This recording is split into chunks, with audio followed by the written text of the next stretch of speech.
Good day, everyone. I am Christian T. Pisinan, a third year BS Ed Math student at the University of Southeastern Philippines, and in this video, I will guide you through solving problems involving double and triple integrals, calculating the volume of solids, determining the area of surfaces, and also solving differential equations. So let's approach these problems step by step. So firstly, we have this problem which requires us to evaluate the iterated integral of this one, which is the double integral of square root of 9 plus y squared dx dy from 0 to y and 0 to 4. So remember that when integrating double integrals, we need to always remember that these are the inner integral and these are the outer integral. So first, we need to integrate it in terms of x, which is the inner integral from 0 to y. So when integrating it in terms of x, as you can observe, in the square root of 9 plus y squared, there is no such variable as x. So since that's the case, we can just move square root of 9 plus y squared outside the integral sign, making it much more simpler for us to integrate it. So making it in this form, which is the square root of 9 plus y squared is outside the integral sign of uh, dx from 0 to y. So now then, and just then integrate dx in terms of, dx or 1 dx from 0 to y. Now, in integrating dx, it is just x. Okay, which gives us this result, just x. So don't forget your boundaries, which is from 0 to y. Now then, we are going to substitute the boundaries. Now, first thing is the upper bound. So you substitute it to x. So x now will be y. And the second one, or which is the minus. Now, firstly is you need to integrate y to x, then to the whole function, okay? Then that whole function will now be subtracted or minus the whole function again, but this time is 0 will be substituted to x instead of y. So x now will be y. So this is the result, y square root of 9 plus y squared.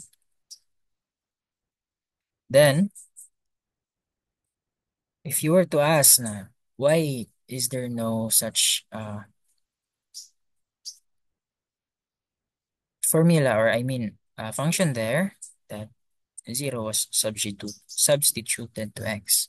It is because if you were to multiply 0 to any value, if you were to multiply 0 to the square root of 9 plus y squared, it will give you a value of 0. So minus 0, so it's still y square root of 9 plus y squared. Okay, because it's still this value, because if you were to subtract 0 from any value, so that value still remains in that what value it is. So the next thing is we need to integrate it now in terms of y from 0 to 4. And since our function here is now consisting of only y as its variable, so it is now integratable in terms of y from 0 to 4. Now, if we were to integrate it, so we can just directly integrate it because it is still a complex one. So, a proper option to do is the u substitution. Okay? So, in the u substitution, we will let u be equal to 9 plus y squared. If we were to integrate both sides, it'll give us du equals to 2y dy.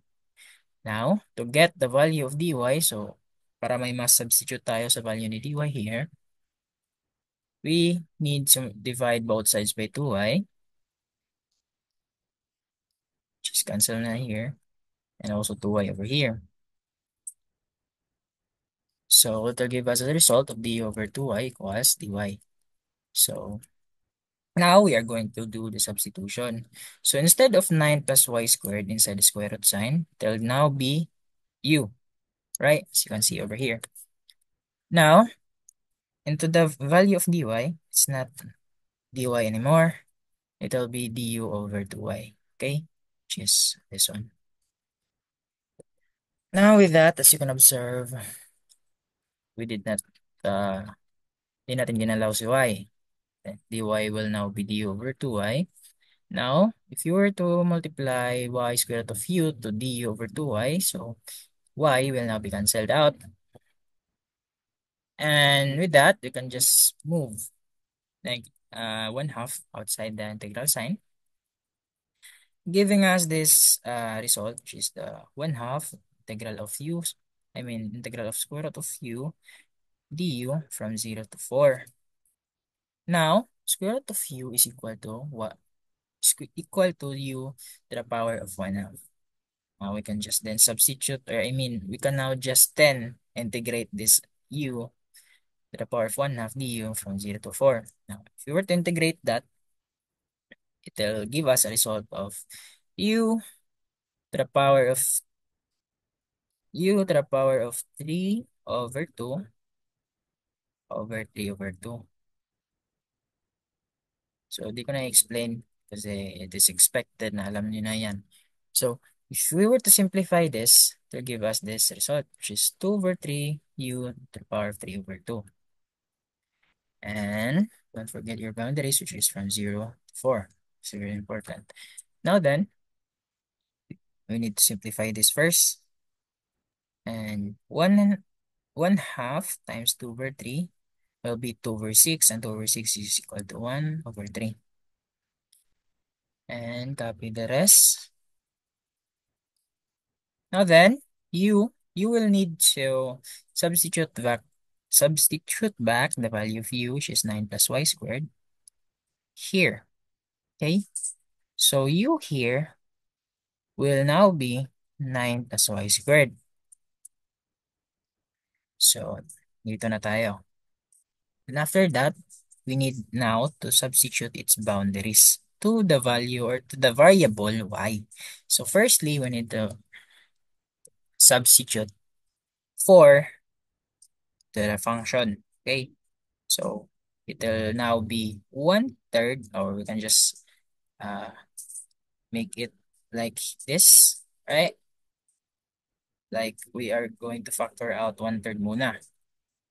So if we were to do that, it will give us this 1/3 outside now. So we just put bracket here to emphasize that it is multiplied to the two parentheses inside, or yeah, quantity, two quantities inside. So with that, give us a result of 9. So first term, which is 9, which is 9 plus quantity of 4 squared, so all over to the power of 3 over 2. So as you can observe, y now is 4 on the first term. Now, minus 9 plus the quantity of 0 squared all over to the power of 3 over 2. So y is now 0. So if you were to look at it, no, 4 is the upper bound. So siya dapat ang una na ma-substitute as value sa variable y. Minus the whole function, but instead of 4 this time, it is now 0, which is the lower bound, substituted to the value of the variable y. Now with that, we are now just going to simplify this since there's no more variables included. 4 squared is 16. And 0 squared is just 0. Now 9 plus 16 is 25. And 9 plus 0 is 9. Now, 25 to the power of 3 over 2 is 125. And 9 to the power of 3 over 2 is 27. Now, 125 minus 27 is 98. And if we were to multiply 98 to 1/3, it will give us a result of 98 over 3. And this is our final answer for this double integral. And now moving on to the next problem. It is about finding the volume of a solid in the first octant bounded by surface x plus z squared equals 1, x equals y, and x equals y squared. First, you need to graph this. So if we were to, so firstly is x plus z squared plus 1. If we were to make z to the value of 0, give us a result or give us a value of x equals 1. So this here, let's change the color. Make it red. So it is here. Now, if we were to make x equals 0, z squared equals 1, square root of z equals to square root of 1, and now it gives us the value of z is equals to 1 because square root of 1 is still 1. So this here. Now, since there's no such variable as y here, that means this equation is a parabola in a parabola form, and it does not touch the y-axis. So it is in this form. So since we are just in the first octant, so it's like this now. So if you were to extend this in the lower part of the graph, it's in this form, okay? And is it's like that. So I extend there, that, like that, extend. And since we are just in the first octant, just need to graph it like this, okay? Like that.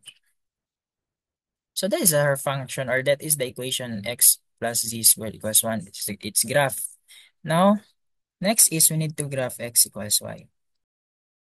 If you were to put 1 to x, y is 1. If you were to put 1 to y, x is 1. So if we were to graph that, it will be in this form. Okay, so it's like that. Okay. So if you were to graph x equals y squared in a xy plane, it's like this, okay? Sa parabola, opening upwards. So since it is, so we are in the first octant now. It's 7. Upward. Okay. It's like this. So if we were to extend this there, it's like that. Since we're only in the first octant, it's just like that. Now like this. So that. So this is its floor. Let's just imagine it. This floor. And ceiling will be uh this. Okay, it's like that. So this one.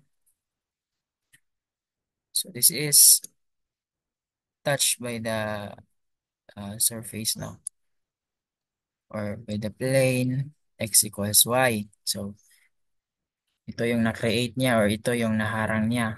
Ito. Now then, para naman sa violet, or sa x equals y squared, ito naman. Okay? Yan.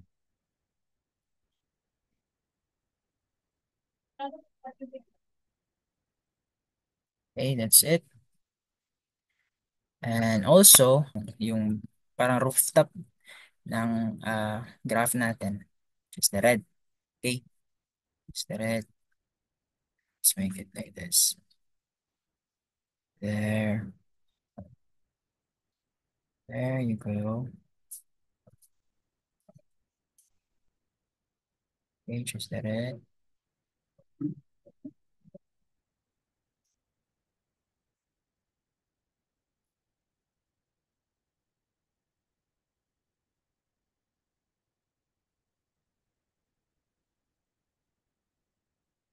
Okay, it's like that. So, this is like the roof. So, kanina yung floor. Ito yung roof ng graph natin. And this will be the the body like this one. Okay.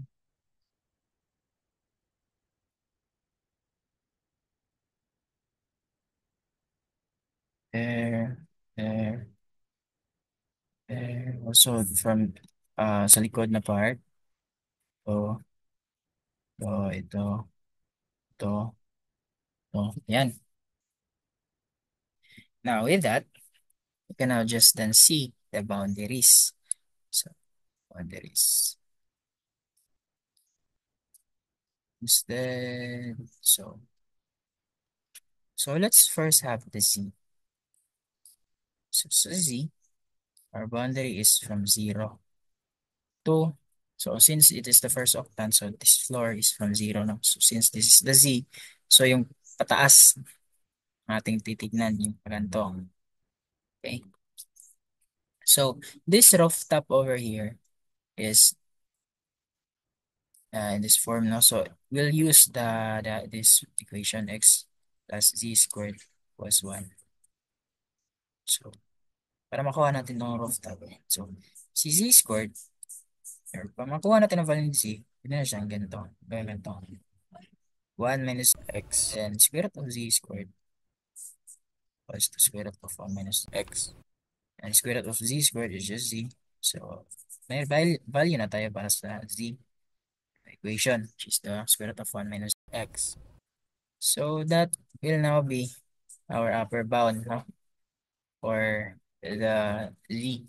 So, it will be 0 to square root of 1 minus x. Now, onto the x. The x. So we need to look what is the equation that is closer to its axis, which is x. So that will serve as its lower bound. Okay. So since this line is the closer one to the x-axis instead of this, so what is this line? So this line is the violet one. Okay. So this one. So that means y squared will now be our lower bound, and the upper bound will now be the farther one, which is the green one, which is the y. Now, onto the boundaries for y. Y, since it is from the first octant, is from 0, 0. No? This 0, 0 to 1, 1. That means y is from 0, its first or lower bound, 1. As its upper bound. So it's like that. Now, nakuha na natin yung boundaries. Pwede na tayo mag-proceed on to solving. So, if you were to observe no, our boundaries, so this will be our, so observe, so dito kayo mag-focus. Most of the time, or commonly done no, sa mga videos I've watched, is the more variable na involved sa boundary is the more siya ang magiging inner, no, inner integral. So this, in this case, make it this as its inner integral. So it is now be like this now, which is integral of 1 dz from 0 to square root of 1 minus x. Now the least complex one, just x from y squared to y. So this one, and 0 to 1, which is in terms of y from 0 to 1. So that we get our this iterated integral now, which is then triple integral of 1 dz dx dy from 0 to square root of 1 minus x, y squared from y squared to y, and also from 0 to 1 respectively na ni sila. So firstly, with that, no, listen na natin to. Hindi na to kailangan. So firstly, we need to integrate the inner. So the integral of dz is just z, and its boundaries, which is from 0 to 1 minus x. Then apply this, just substitute the boundaries to z, give us this result, which is square root of 1 minus x now. Then this time, this from in terms of x, the square root of, or the integral of 1 minus x in terms of x from y squared to y. Now, since the variable inside is x, so we can just then directly substitute, or I mean, directly integrate it, no, without moving it outside integral sign. So, in integrating this integral in this form, which is square root of minus x, it is best to use this u substitution again. So, now, this time we will let u be equal to 1 minus x and derive both sides, give us a du equals to negative dy. Now, negative dy, so we just need to substitute, I mean, to divide, no, both sides by negative 1. Cancel out this. There will be negative du equals to dy. Now, let's do the substitution. U now, instead of 1 minus x, it will be square root of u na. Now, dx will now be negative du. Ah, so so this is a mistake. So, this part, so dx pala to dito. Okay, dx. Okay, it's not dy but dx. And with that, si dx natin, instead na dx is magiging negative du.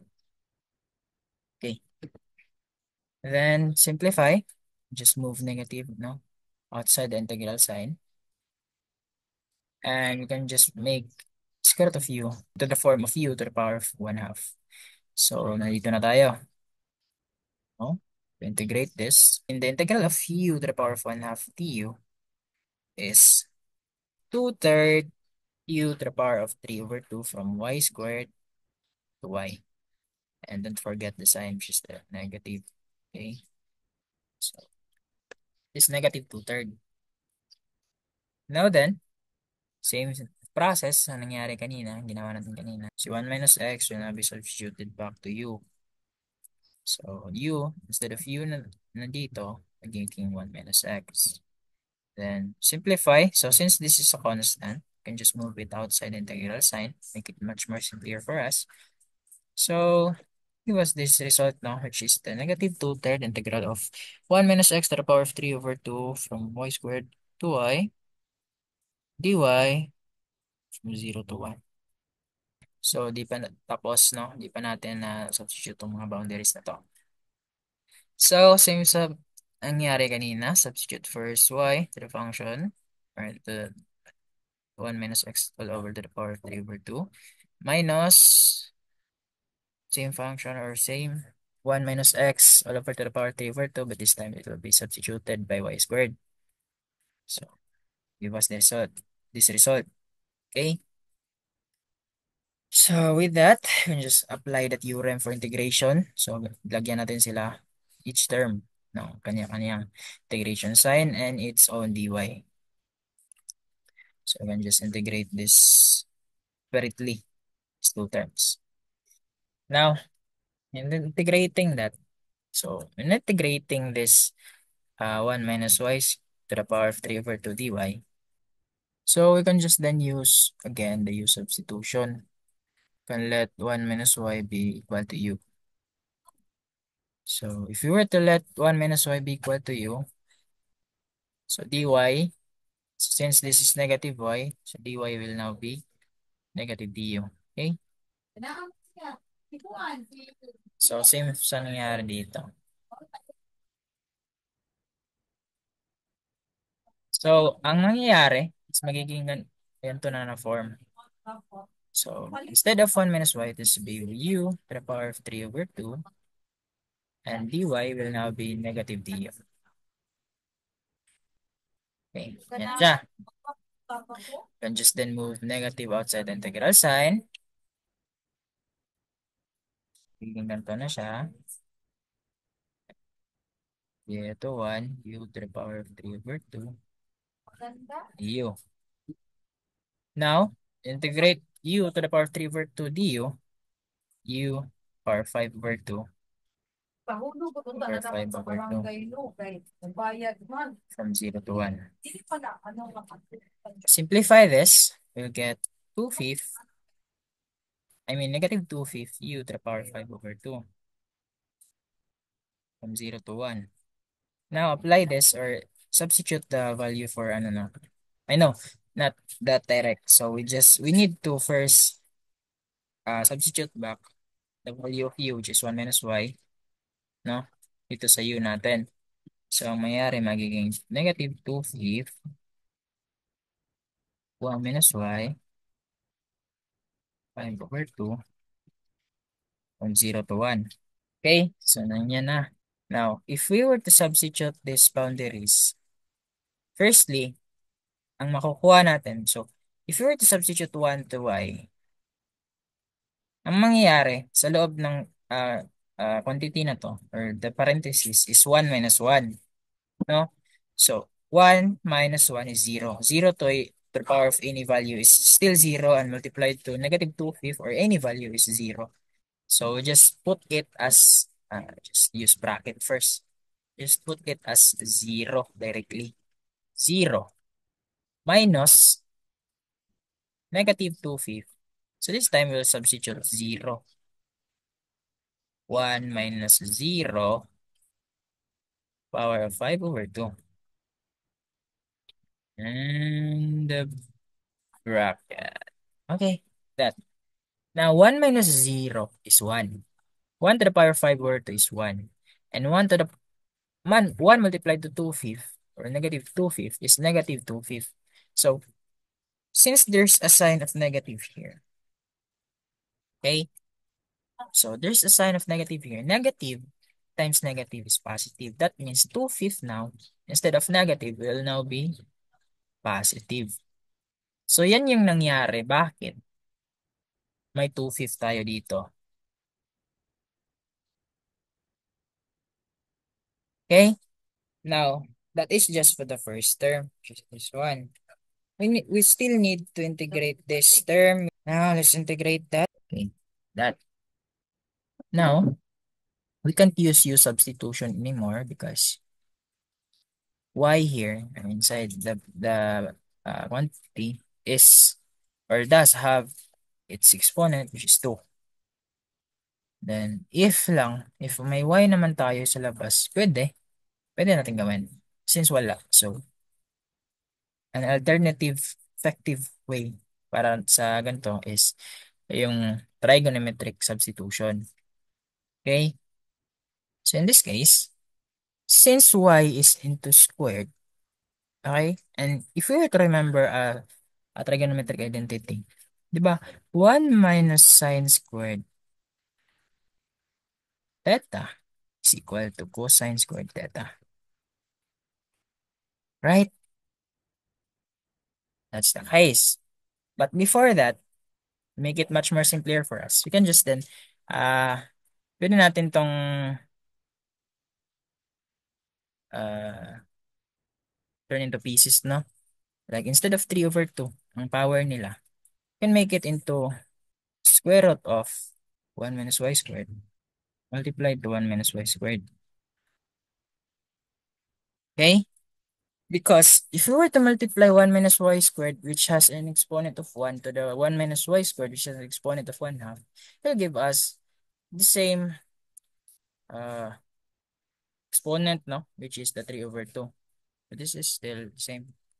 Now with that, we'll use now the trigonometric substitution. We'll let, okay, let y be equal to sine theta.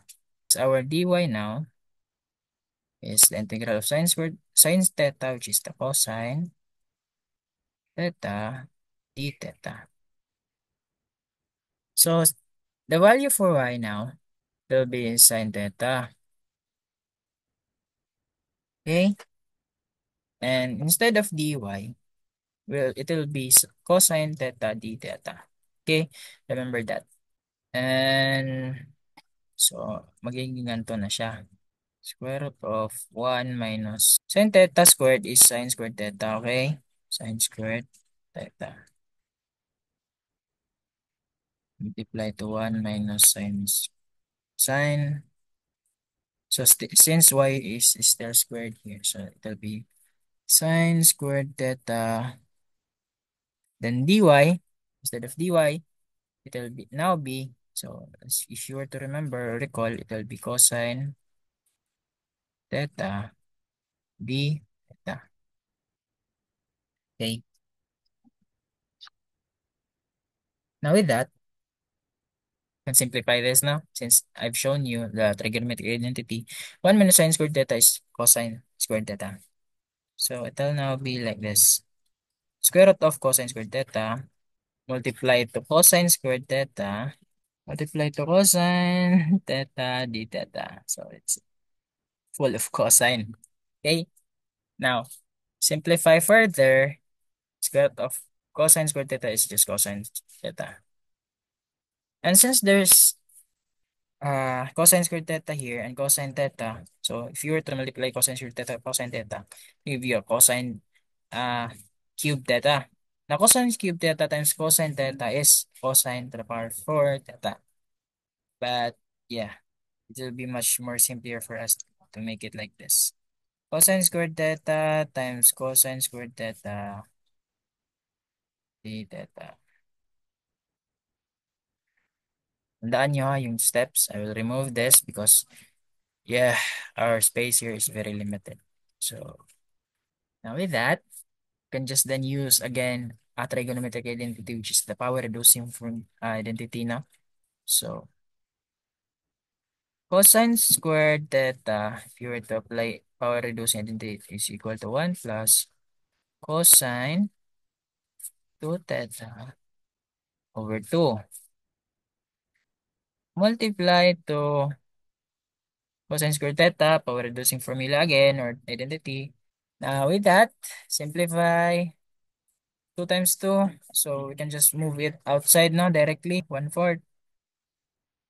Now we'll be left with the numerator of both inside the quantity. So 1 times 1, we just need to do a full method. 1 times 1 is 1.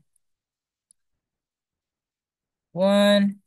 1 times cosine 2 theta is cosine 2 theta. And 1 times, so if you were to multiply this na cosine 2 theta, kayari. If you were to multiply this here, cosine 2 theta na naman. So if you were to add to cosine 2 theta, so give you 2 cosine 2 theta. Okay. Then plus, multiply this. No? So it will give you cosine squared 2 theta. So another squared. So we need now again to apply the power reducing identity. So with that, apply again power reducing identity. So it will be 1 plus cosine. So since 2 theta dun nito, so times 2. So it will be 4 theta over 2. So expected na expected ko na alam niyo na yan since it is discussed lower years prior from this. Theta. So we can just then make it 1 over 2 plus cosine 4 theta over 2, right? Since they have common. There are two terms in the numerator and one term common term in the denominator. So we can just split this into 2. So ang mangyayari, maging ganito na siya. 0 to 1. 1 plus 2 cosine 2 theta plus 1 half plus cosine 4 theta over 2 then d theta. So simplify, add 1 plus 1 half. So it is 3 halves, okay? 3 halves. So just remove this first. Now, since I've mentioned, nangyari is 1 plus 1 half is 3 halves plus 2 cosine theta, 2 cosine 2 theta.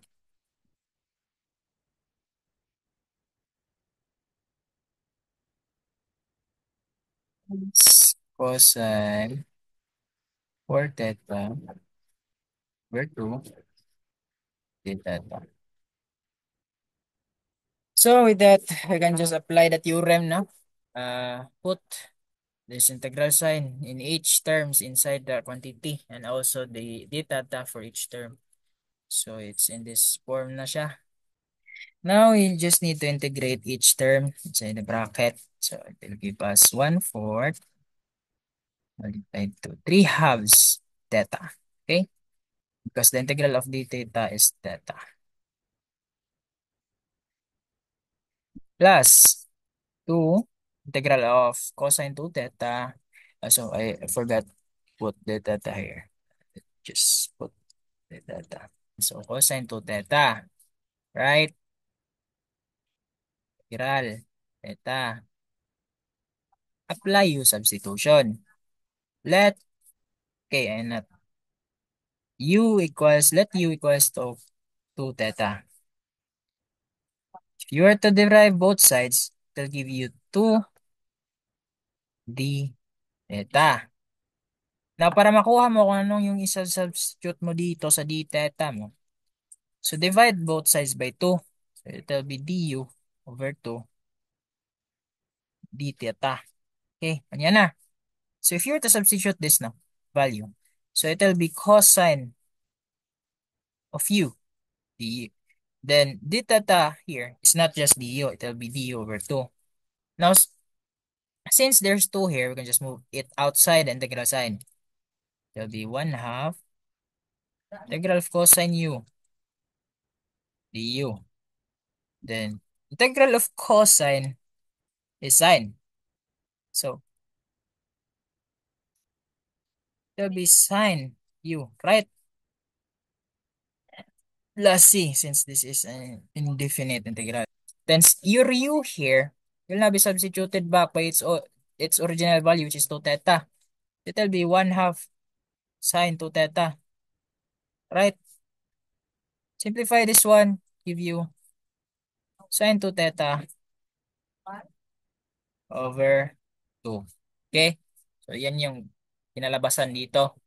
2 times sine 2 theta plus integral of this third term, 1/2. So, same thing nangyari dito. So, magiging sine 4 theta over 4. Okay, ganyan na siya. So, 3 halves theta plus sine 2 theta plus 1/2 times 1/4 is 1/8. 1/8 sine 4 theta. Wait. There's a problem here. Yeah. I've seen the problem. The problem here is since you are done integrating, you need don't forget your boundaries, which is uh from 0 to 1. No? 0 to 1. Okay, that thing. Okay. Now before we can substitute these boundaries, we need to first. So this is because this boundaries is not for theta, it is for y. So since that's the case, so let's go back to our trigonometric substitution. This y equals sine theta, di ba? Since that's the case, if you were to find now the value of theta, theta is equal to arc sine y. Okay? Okay, ganyan. So now, since theta is equal to arc sine of y, substitute natin balik dito sa theta. So, give this result now. Now, substitute this. Okay, substitute this value. So, if you were to use a calculator, if you were to find the arc sine of 1, it'll be, it'll give you a result or a value. But if you were to uh, substitute 0 to the value of y, in it is arc sine of 0. So, it is 0. So, since all of these terms here requires you to multiply uh, arc sine of y to value, right?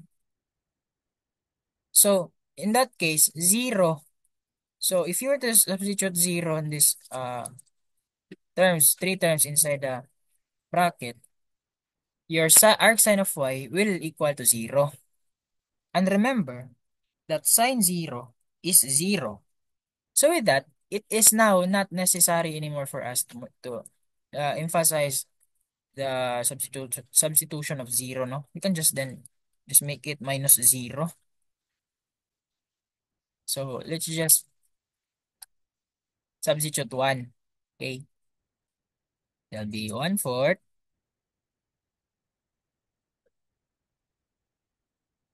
3/2.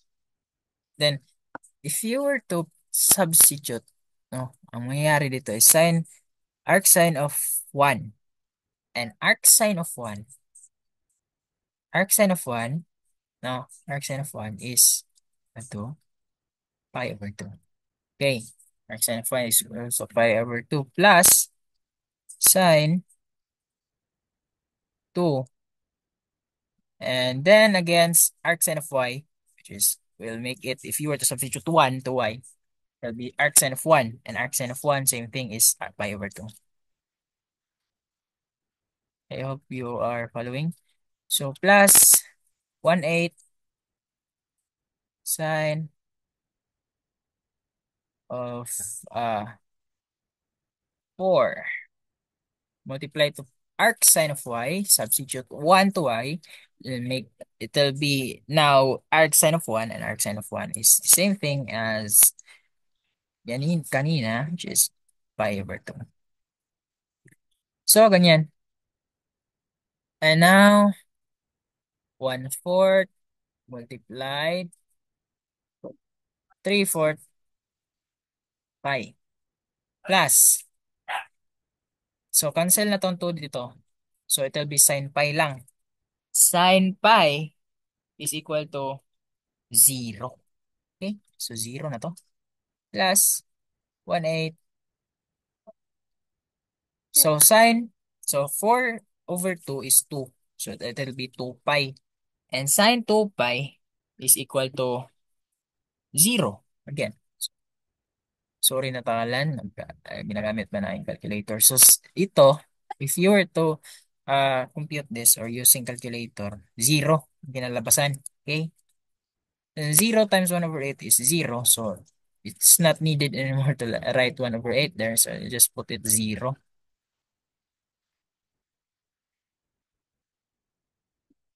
Okay? Like that. And 3/4 pi times 1/4 is 3/16 pi. And that is how we get this value na nakikita natin dito. Okay. Now then, simplify. You just need to simplify this. And first, we need to distribute negative 2/3 to the two terms inside the bracket. Negative 2/3 times 2/5 is negative 4/15. And negative 2/3 times 3 pi over 16, or I mean negative 3 pi over 16. So since they are both negative, they'll turn into positive. And 2 times 3 is equal to 6. And 3 times 16 is equal to 48. Okay? 6/48 is equal to 1/8. Okay, if you were to make it into its lowest form. So it'll be 1/8. Now 1/8 pi. So it'll be pi over 8. This one.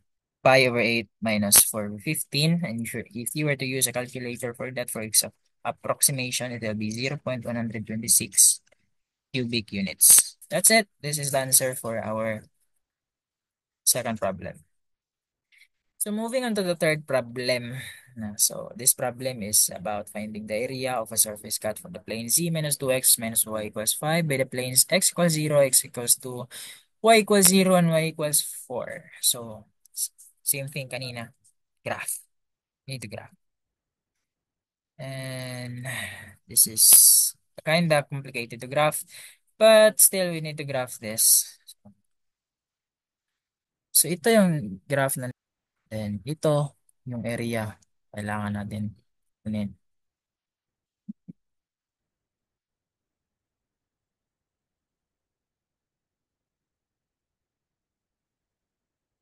this part of this plane, but cut by these four uh, planes also. So ito yung area. Okay, nag-graph na natin even though it does not require graphing in the problem. No? Now, I've searched online, Google, and I've learned a lot of things. And one way to find its area is in this way. So it is the double integral since it is just about area, it's not about volume. Double integral of the square root of the f prime of x, then squared that prime or that f prime of x, and that f prime of x is from this let's say polynomial that involves a variable of x and y. So for example, yan is so this one. Okay, since it just involves x and y, so it'll be since it just involves x and y, it does not involve z. So we can make it into like this, 2x, since if you were to move it now. So equals 5, yan. 5 plus 2x plus y. Yan. Rewrite it. Yung ganito, 2x plus y plus 5. And then, plus, no, plus. Let's make it red.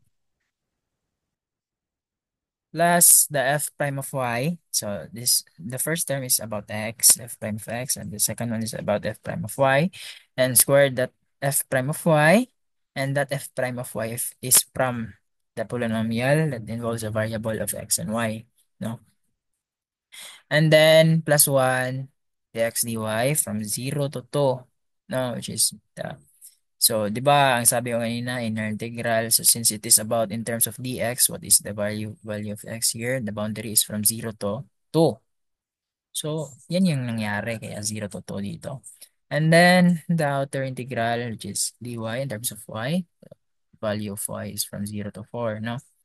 Which is it serves as its boundaries. Nangyari na naging 0 to 4.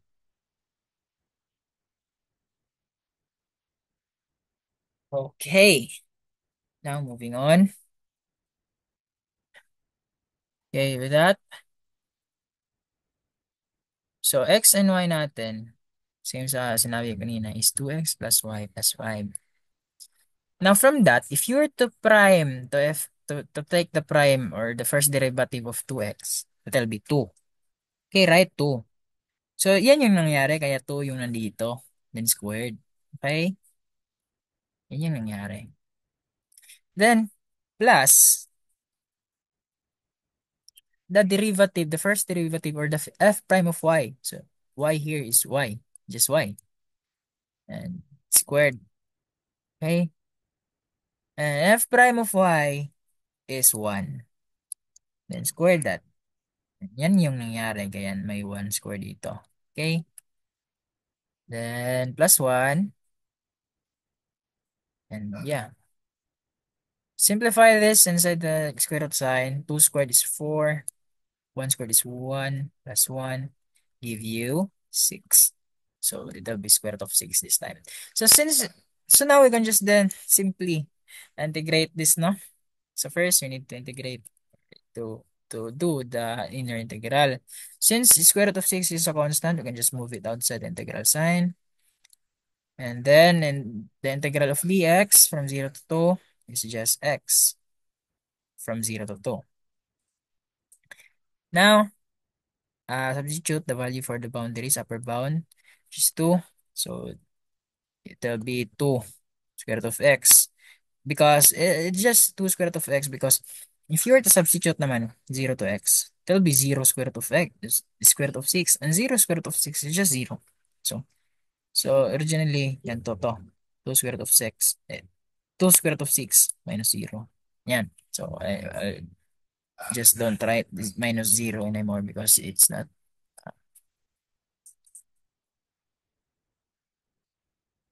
necessary. Now then, nandito na tayo. Focus tayo dito. Since 2 square root of 6 is a constant, You can just then again move it outside the integral sign. So, ganito, nandito na siya. Integral of dy to the power of 0. I mean, integral of dy from 0 to 4. Now, integral of dy is just y from 0 to 4. So, mangyayari, maging ganito na siya. Y square root of, y, 2y square root of 6. And substitute for the upper bound. 2 times 4 equals 8. That will be 8 square root of 6. And if you were to substitute the lower bound, it will be 2 times 0. 2 times 0 is equal to 0. Okay? 0 square root of 6 equals 0. So, I won't include that. So, in that case, our answer is 8 square root of 6. And since it is the area, is square units. Okay? Don't forget that.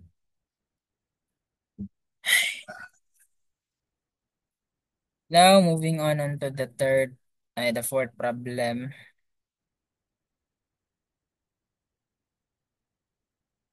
Okay, which is about evaluating the iterated integral. So this time this is a triple integral.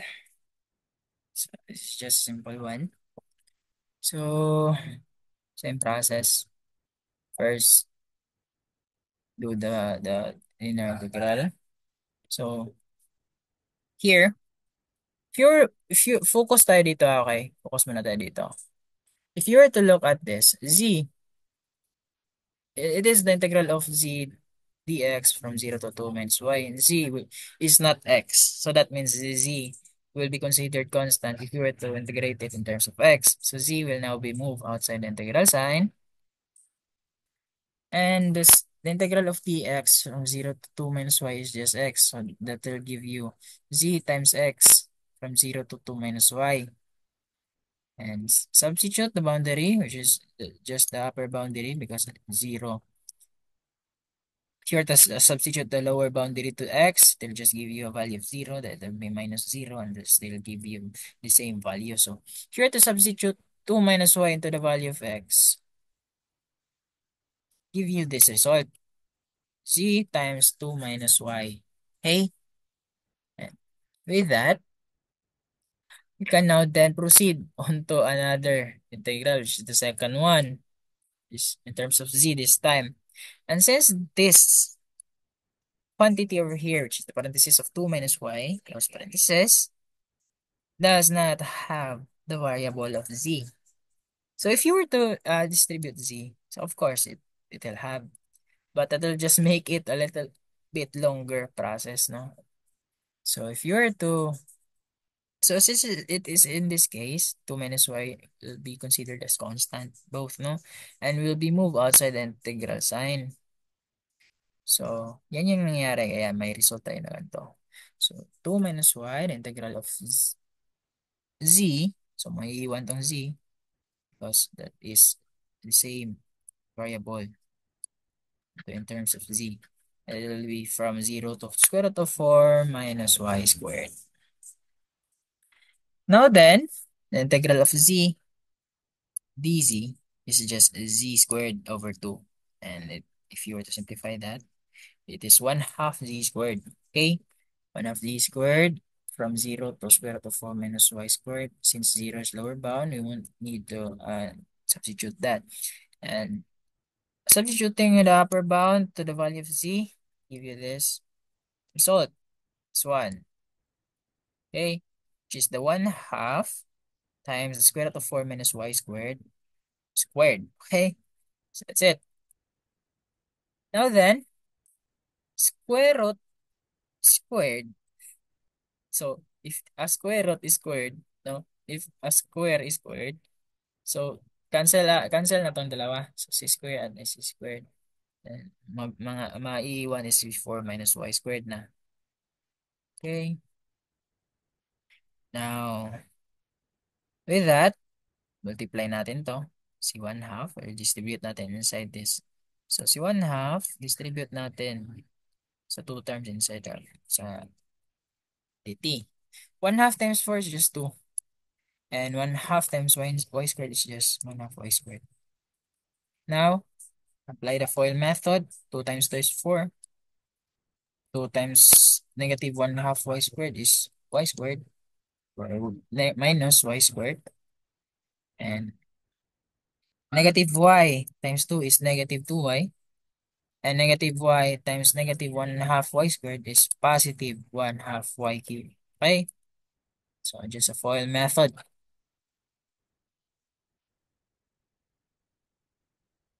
So, nandito na tayo.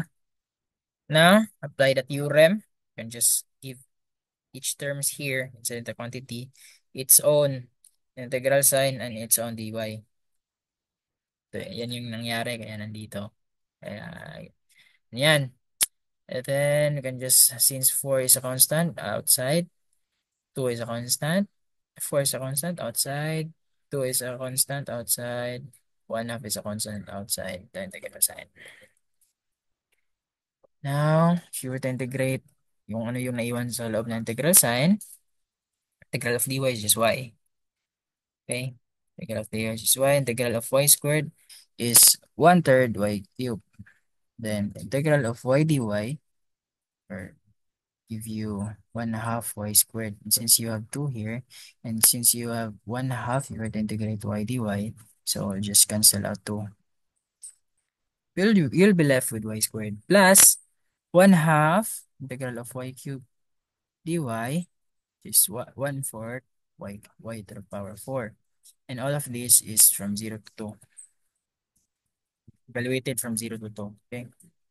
Simplify this. Give you 4y minus y 1/3 y cubed minus 1 squared y squared plus 1 over 8 y to the power 4 from 0 to 2. Evaluated from 0 to 2. And since all y here involves multiplication, multiplying 0 to any value is equal to 0. So we want substitute 0 here. Okay, we won't bother substituting that since it is just equal to 0. So if you were to substitute value for 2, give us the result. And 4 times 2 was 8. 1/3. 2 times 2 times 2 to the power of 3 or 2 cubed is equals to 8. 8 times 1/3 is 8/3. 2 times 2 is 4. 2 times 2 is 4. 4 times 2 is 8. 8 times 2 is 16. 16 times 1 over 8 is equal to 2. And simplify this, give you a result of 10 over 3. Okay, and that's it.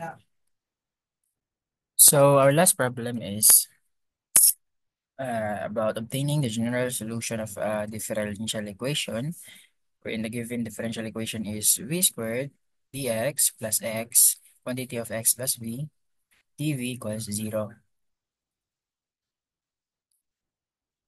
And then, yeah, if you were to observe this equation, so one assumption or condition for the homogeneous differential equation, this is differential, okay? So, homogeneous differential equation is that the variables must have the same power or exponent. Okay, so if you were to simplify this, it'll give you x squared plus xv, right?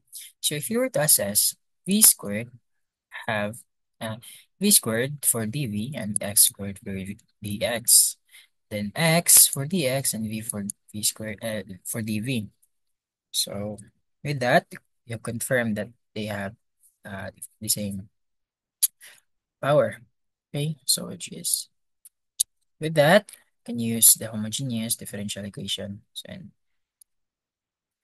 the homogeneous differential equation, we will let x be equal to yv, wherein if you were to find the derivative of both sides, it will give us dx equals y dv plus v dy. So these values will now be substituted now in our original equation.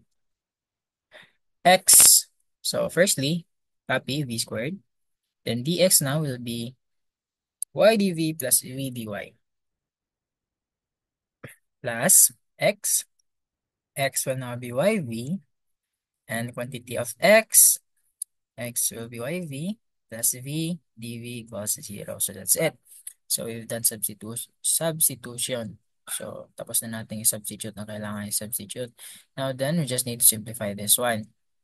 So if we were to distribute this v squared inside the quantity, it'll give us first is v squared y dv. To the second term, it'll give us v cubed dy. Okay. Now, if we were to distribute yv inside the quantity, it'll give us y squared v squared dv. If we were to substitute in the second term, it'll give us v squared y dv equals 0. So if you were to observe, I mean dito, focus tayo dito.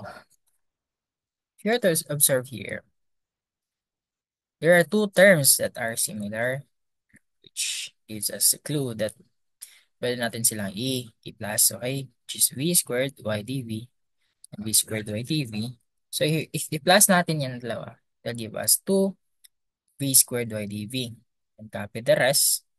And this time, so uh, what happened here is that yung mga term na may dv, or dv yung nakalagay sa kanila, is inilagay natin sa right side, okay? Then, in-separate natin, in-isolate natin yung term na may dy, which is different from dv, which is cv cube. Sorry for that. So, now, looking here, okay, dito na tayo. If you were to look at the two terms, there are the common variables, which is v squared,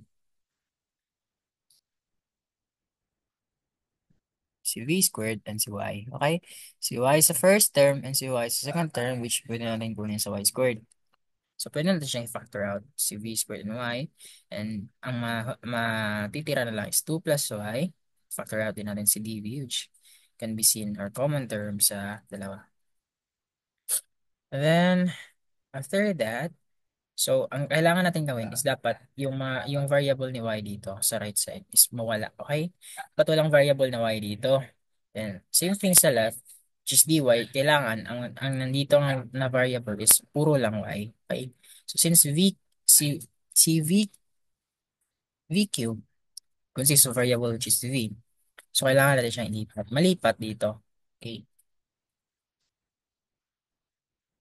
So, how do we do that? So, sa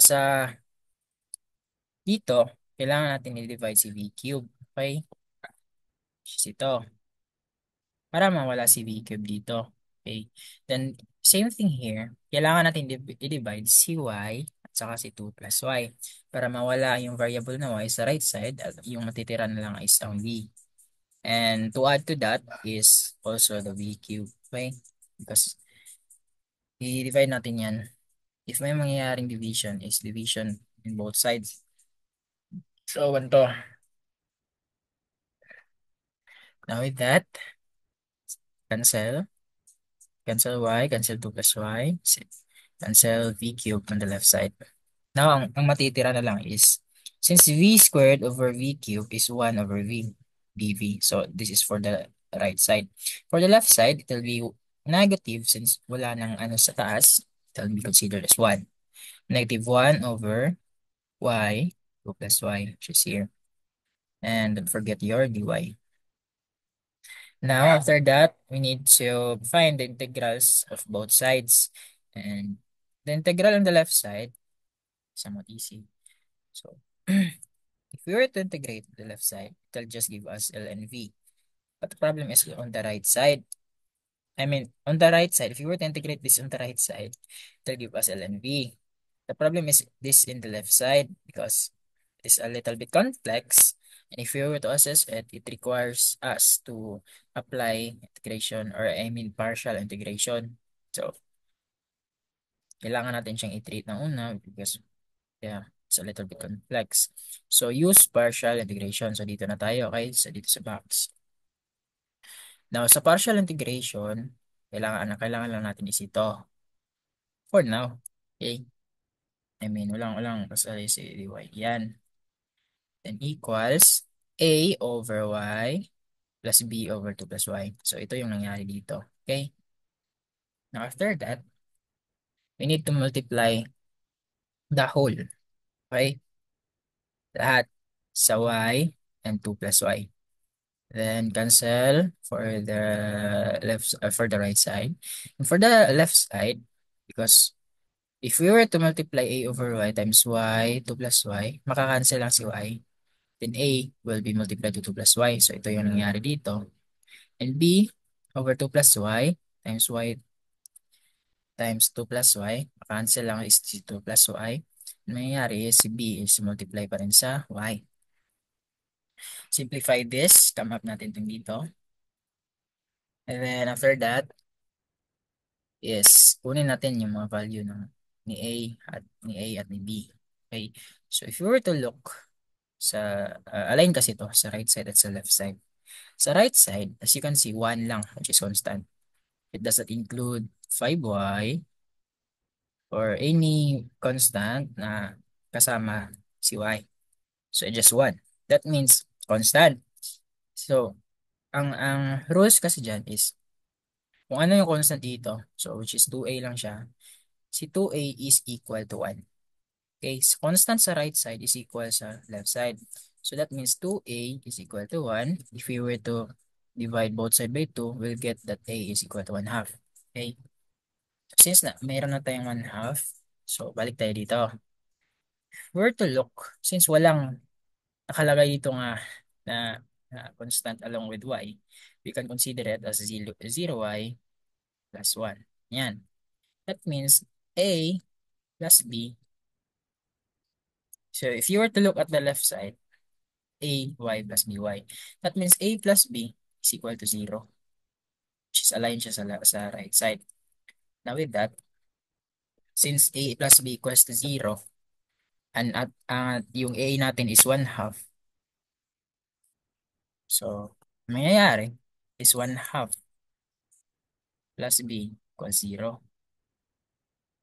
And then, so we just need to subtract, no, subtraction property of equality. Subtract both sides by negative by 1 half, we'll get that b is equal to 1 half. Okay, yan. Now, since may value na tayo for A and B, we can just then substitute it back here. This, okay? That.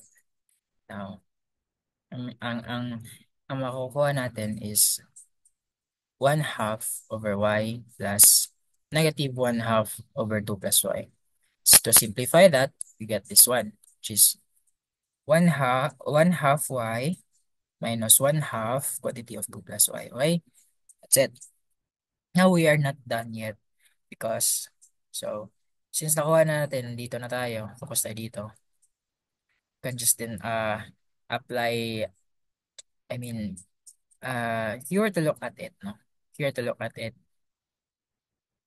so same thing lang sila, no? Okay, same thing lang. So move tayo dito na part, ito. So if you were to look at the integral on the right side, or I mean on the left side, inside the quantity, there are two terms. If you were to apply the theorem, you can just give them their own separate, ano no, integral sign and dy. Okay, so yan yung nangyari kaya nandito tayo. Each term has their integral sign, their dy, their integral sign, and dy. Now then, we can just then integrate each term, no? The right side to left side. The right side, integral of 1 over v dv is ln v. On the left side, integral of 1 over 2y is 1 half ln y minus integral of 1 over 2. So ano yung nangyari dito, no? So let me explain para for clarity. So ang nangyari dito is ginamitan ng u substitution. So let u equal to, so di na natin lagay yung let, ha, equal to 2 plus y.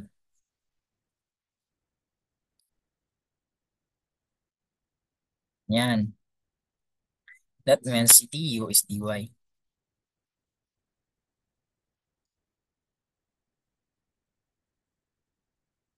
So if we were to substitute u, so ang mangyari is 1 half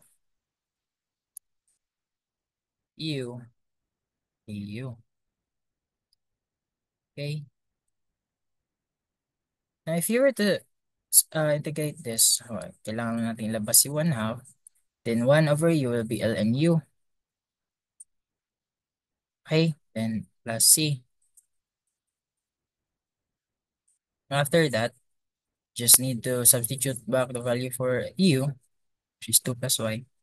So that is the reason why this is the result, no? 2 plus y plus c. Oh, so ito na. Kaya ganito ito. 1 half ln 2 plus y, no? Then plus c. That's it. That's the reason, no? That's the explanation for emphasis. Now then, moving on. So, andito na tayo, no? I mean, dito. So, we can further simplify this. How? Paano ba? So, if you were to look at each terms, these terms, especially in the left side, there are a lot of 1 half. So, para mas maganda tignan, no? Or for much easier substitution na lang ang mangyayari is i-multiply natin siya into 2. So, maka-cancel na to sila. Okay? But, the counterpart is may 2 na dito.